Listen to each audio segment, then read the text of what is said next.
at Melanopath. Hello everyone, Melanopath from Lyon here. Today I'm going to talk about melanocytic tumors with PKC gene fusions, and this is the video about the clues to this diagnosis, and this is part of the Non-Artificial Intelligence in Pathology project. I received the help of two people, Dimitrios Goutas and Stefan Lupas, that helped me to prepare all the images for this video. Let's start with the clinical features of these tumors. Most of them are hypertrophic or exophytic and are somewhat pigmented. Here's a very good example from the seminal paper from Ray Barnill's team showing this very pigmented tumor on the scalp of a child. There can be some giant congenital subtypes, and here was a huge tumor. And we know that there can be some malignant progression during childhood. So looking at the genetics, there are different fusions. The main one is PRKCA. Then there's a PRKCB, which is less frequent and very rare, is PRKCG.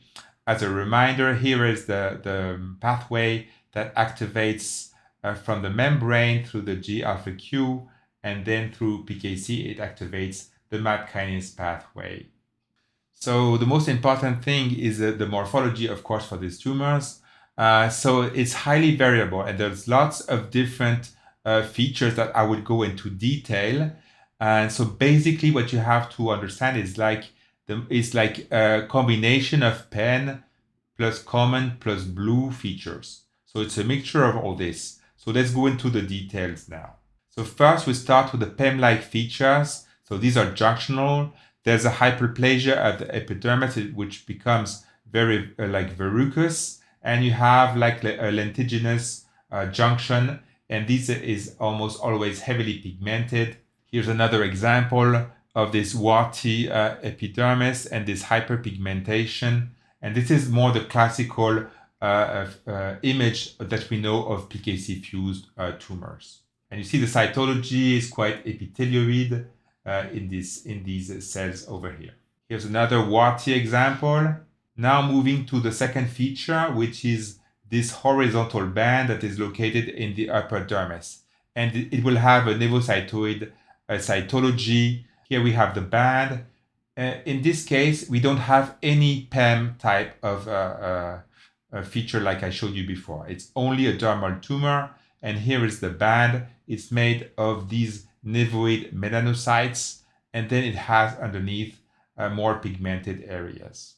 Here's another example showing you this band in the upper dermis all around, and then we have a biphasic pattern underneath. And here we zoom on this band and the free grain zone. And again, here there's no PEM-like feature in this case. Sometimes in small cases, you only have just the band. Here's an example.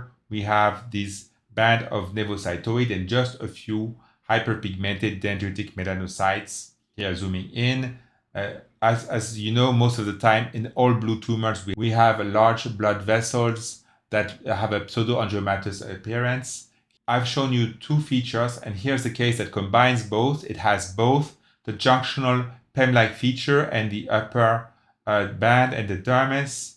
Here you see the warty epidermis, hyperpigmented space just under the epidermis, and then it goes straight to the band that is in the upper dermis and then goes to the biphasic architecture. So the biphasic architecture is a third feature, which is it's the most predominant feature throughout most cases. So it's going to look like a combination of common plus blue tumors. So zooming in, we can see the two areas, the hyperpigmented area with smaller cells, and in between more fibrous background with dendritic and spindle melanocytes. So to the extreme, it will have what we call archipelago pattern when there is completely no more pigment in the biphasic area. Notice in this case, we still have the upper band, and here is the archipelago area, which with the fibrous background in the spindle and dendritic cells that are completely unpigmented, and also the nevocytoid cells here that are slightly pigmented, but really shows you these two areas that can be completely invisible when it's hyperpigmented. So here we see in this case the combination of both the PEM-like feature, the biphasic architecture, and that appears as common and blue. We have here the junction, the hyperplasia at the epidermis, the junctional component, and here more in the dermis, the two areas with this more nevocytoid and more dendritic areas. There can be some pseudoclefting, most often in the central part. And the last feature is fibrosis, which is a constant feature in the background. And we can have, in some extreme cases, a more sclerosing aspect that erases the architecture, the biphasic architecture, and still you recognize the pattern of cells at high power. Here's also like an almost completely fibrotic case, and you see just a little area of the band. You see in this case, we have the fibrosis in this part of the tumor. We see the archipelago pattern in the background, and we see the band also feature on this side. So some cases are very strongly pigmented, and this leads to what I call cobblestone. This is from the kid with a giant congenital tumor.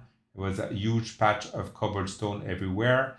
Here we see again this cobblestone that can be like in alternating with unpigmented cells. And then we have what we call green sea turtle or dragon scale cells like here. That is not specific for this tumor, but is quite funny to see, especially on the sides here near these adnexal structures. As another feature found in blue, here we can have clear cells.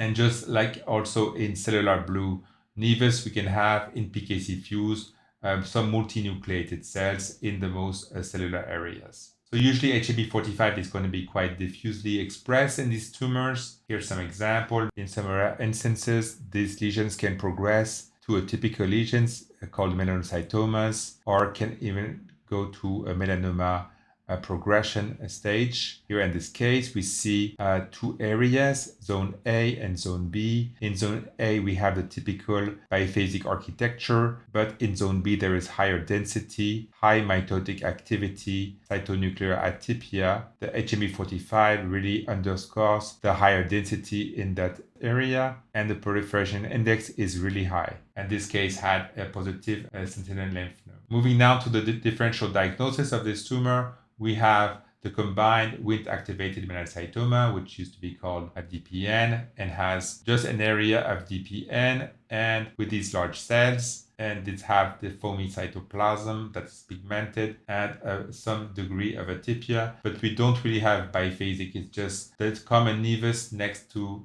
the DPN-like cells. Beta-catenin is going to be helpful to recognize this entity with a nuclear stain. And the second and most difficult differential will be pigmented epithelioid melanocytoma, or PEM. Here is a case with a MAP3K8 fusion, so it's fits PEM. And to be honest, the differential with the blue type of PEM is really difficult, sometimes almost impossible, like in this tumor. Has a hyperplasia with a warty appearance, has the same junctional component and kind of similar cytology. There can be some fried egg cells and nuclei that are the hallmark of PEM, and the R1 alpha stain is going to be a negative in these cells with the blue fried egg morphology like here. So take home messages for this tumor. It's quite a frequent tumor that has some complex morphologic features. There's always fibrosis and more or less this biphasic blue plus common intradermal component. You can have the dermal band that is nice to see, and sometimes you have the PEM-like in the junction with this often hyperpigmented and hyperplasia at the epidermis. Most cases are benign and need just to be completely removed, but there can be some cases that have a clonal evolution that leads to rare malignant cases, and even in children we have seen some fatal cases. I hope you enjoyed this video, and I will see you soon for some new content.